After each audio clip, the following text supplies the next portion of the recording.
अगर सरकार बाबा साहब डॉक्टर अम्बेडकर की जयंती और परिनिर्वाण दिवस और 26 नवंबर संविधान दिवस मनाना बंद कर दे तो क्या बाबा साहब नहीं रहेंगे?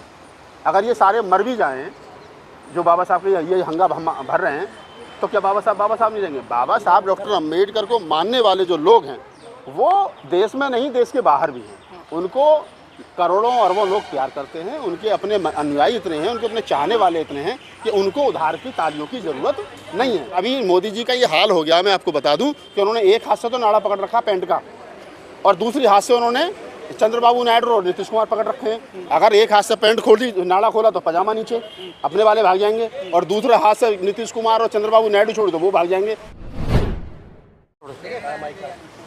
नागपाल जी, मोदी सरकार ने 25 जून को संविधान की हत्या के दिवस के रूप में घोषित कर दिया है। अमित शाह ने सर्कुलर जारी कर दिया है। हमारी याद में पहली बार किसी की हत्या के रूप में पहली बार सेलिब्रेशन होगा 25 जून को संविधान की हत्या के रूप में। क्या कहना चाहते हो?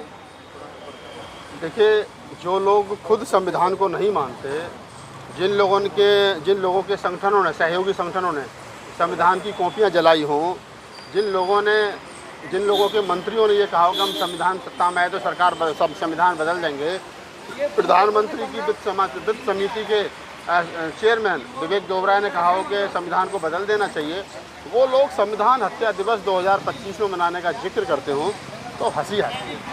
ऐसे लोग संविधान कह रहे हैं कि जी इमरजेंसी इंदिरा गांधी ने 1975 में लगाई थी और उसको 50 साल हो जाएंगे, 50वें साल में संविधान हत्या दिवस मनाएंगे।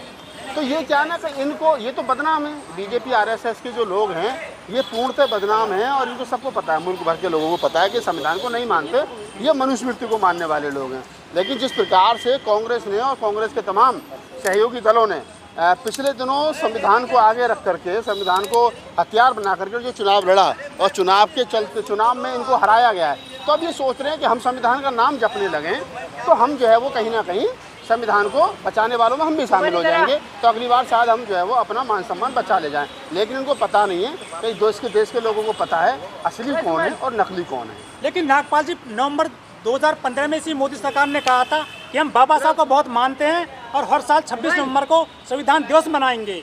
ये मोदी सरकार क्यों पलटी मार जाती है 5-10 साल में ही? देखिए, बात यह है कि बाबा साहब डॉक्टर अम्बेडकर के नाम से संविधान दिवस 26 नवंबर को मनाना, ये ना ही मनाएंगे। अगर सरकार बाबा साहब डॉक्टर अम्बेडकर की जयंती और परिनिर्वाण दिवस और 26 नवंबर संविधान दिवस मनाना बंद कर दे तो क्या बाबा साहब नहीं रहेंगे? अगर ये सारे मर भी जाएं जो बाबा साहब के ये हंगा भर रहे हैं तो क्या बाबा साहब नहीं रहेंगे? बाबा साहब डॉक्टर अम्बेडकर को मानने वाले जो लोग हैं वो देश में नहीं, देश के बाहर भी हैं। उनको करोड़ों अरबों लोग प्यार करते हैं, उनके अपने अनुयायी इतने हैं, उनके अपने चाहने वाले इतने हैं कि उनको उधार की तालियों की ज़रूरत नहीं है। और ये जो लोग कह रहे हैं कि साहब मोदी जी ने ये कर दिया, वो कर दिया, ये कर दिया, भाई तुमने कुछ नहीं करा।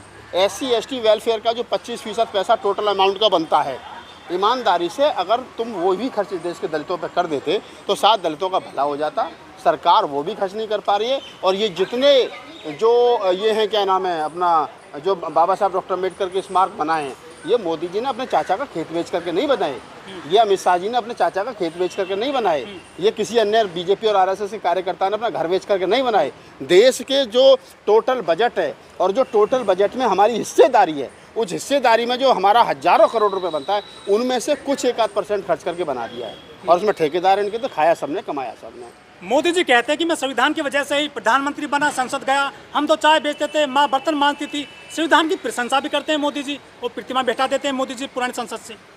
एक बात मुझे बताइए, अगर मैं अपने घर में ये कहूँगा नहीं साहब मैं तो बहुत मानवतावादी हूँ, मैं तो सब हर आदमी को मानता हूँ, मैं तो सबसे प्यार करता हूँ, मैं तो ये मैं तो वो, मैं खूब तारीफ़ करूँ, और मेरा छोटे वाला भाई जा कर के उन्हीं को मारे और मैं छोटे वाले भाई को पुचकार के घर में बिठा लूँ, तो इसका मतलब क्या है? इसका मतलब ये है कि मोदी जी जो बात कह रहे हैं वो यहाँ से ऊपर कह रहे हैं, और मोदी जी जो करना चाहते हैं वो दिल में है उनके। तो दिल में उनके जो है वो राम है और हाथों में वो संविधान है। और संविधान और राम एक साथ नहीं चल सकते, ध्यान रखिए। संविधान और राम एक साथ नहीं चल सकते। राम जो है संवैधानिक पात्र नहीं है और संविधान जो है वो साइंस पर, विचार पर और आपका जो है वो तर्क पर खरा उतरता है। ये जितने लोग हैं जो राम को मानने वाले, गणेश को मानने वाले, कृष्ण को मानने वाले, व्यक्तिगत आप किसी को मान सकते हो, संविधान आपको आज़ादी देता है। लेकिन ऐसे मानने वाले लोग अगर ये दम्भ भरें कि हम तो साहब राम को, संविधान को बहुत मानते हैं, भीम को बहुत मानते हैं, तो भीम ने बाबा साहब डॉक्टर अम्बेडकर ने तो खुद ही कह दिया कि मैं रामकृष्ण को ईश्वर नहीं मानूंगा, ना कभी उनकी पूजा करूंगा। और ये लोग जो राम के मंदिर में जाकर के लेट हो जाते हो, लंबे हो जाते हो, ये लोग आकर के कहेगा जी हम तो भीम को बहुत मानते हैं, तो ये झूठ बोल रहे हैं। अगर भीम को मानना है तो सबसे पहले राम को मानना बंद करना पड़ेगा। बीजेपी के नुमाइंदे कह रहे थे कि 400 पार आने दीजिए, संविधान खत्म कर देंगे। क्या वो अपने मकसद में कामयाब होते जा रहे हैं धीरे धीरे? मकसद में कहाँ कामयाब है? अल्पमत की सरकार चल रही है भाई। जो बीजेपी अपने दम पर 303 सीट, कानून बदल दिया उन्होंने, प्रतिमा हटा दी बाबा साहब की, और क्या चाहिए आपको? मैं बता रहा हूँ ना आपको कि जो बीजेपी पिछली बार अपने दम पर पूर्ण बहुमत की सरकार में थी, 303 सीट थी, वो आज 228 और 230 पर खड़ी है। तो लगभग 80 और 70 सीट तो उसी की खुद की घट गई। तो जो लोग ये कह रहे हैं कि 400 सीट दीजिए हम संविधान बदल देंगे, वो 400 तो छोड़ो, 250 नहीं मिली उनको। और अभी मोदी जी का ये हाल हो गया, मैं आपको बता दूं कि उन्होंने एक हाथ से तो नाड़ा पकड़ रखा पैंट का, और दूसरी हाथ से उन्होंने चंद्रबाबू नायडू और नीतीश कुमार पकड़ रखे हैं। अगर एक हाथ से पैंट खोली, नाड़ा खोला तो पजामा नीचे, अपने वाले भाग जाएंगे, और दूसरे हाथ से नीतीश कुमार और चंद्रबाबू नायडू छोड़ तो वो भाग जाएंगे। तो ये सरकार 6 महीने चले या 5 साल चले, लेकिन मोदी जी के दोनों हाथ बिजी रहेंगे। वो बेचारे बिल्कुल फ्री नहीं है, उन्हें सरकार भी चलानी है और अपने विपक्षियों के साथ साथ जो पक्ष में हैं उनको भी साथ के चलना है। रामदास अठावले, अर्जुन राम मेघवाल, ये बाबा साहब के संविधान के दम पर सदन पहुंचे हैं, ये बाबा साहब के लिए क्यों आगे नहीं आ रहे हैं रोड पर निकल करके? देखिए, जहाँ तक बाबा साहब, चलिए मैं आपकी बात का थोड़ा सा दूसरी तरीके से जवाब देता हूँ। बाबा साहब डॉक्टर अम्बेडकर जब 1952 में पहला आम चुनाव हारे और जो उनके सामने चुनाव जीता, दूध वाला, उन्हीं का निजी सचिव भी था वो पहले, तो वो जब बाबा साहब डॉक्टर अम्बेडकर से मिलने के लिए गए तो उन्होंने बाबा साहब के पैर छुए, मिठाई खिलाई बाबा साहब को। तो बाबा साहब ने कहा कि अब तुम आप मेंबर्स ऑफ पार्लियामेंट हो गए हो, तो अब क्या करोगे? तो उन्होंने कहा कि जो मेरी पार्टी कहेगी मैं वो करूँगा।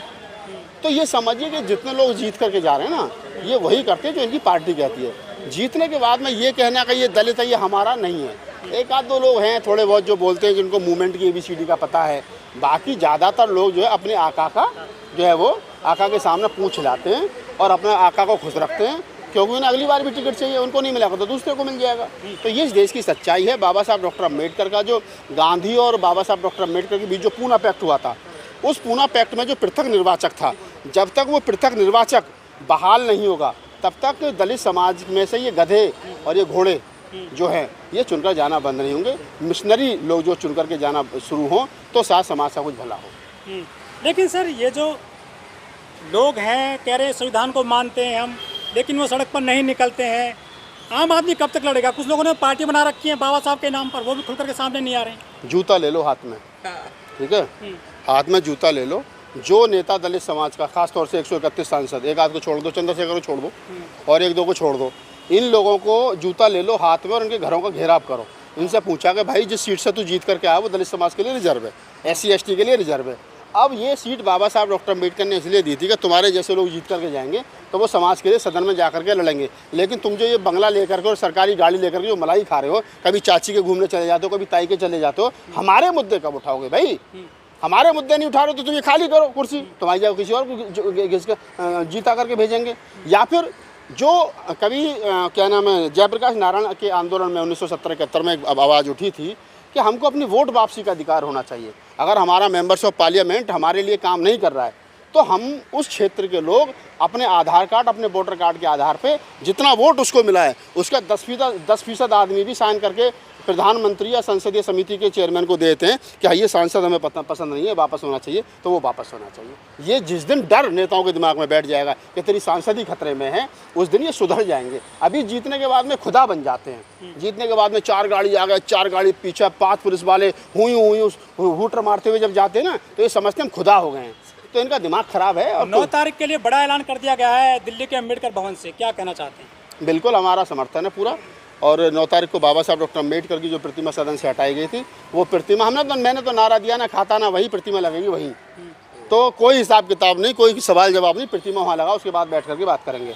ज़मीन सरकार की है, सरकार हमारी है, देश हमारा, हम इस देश के मूल्यवासी हैं।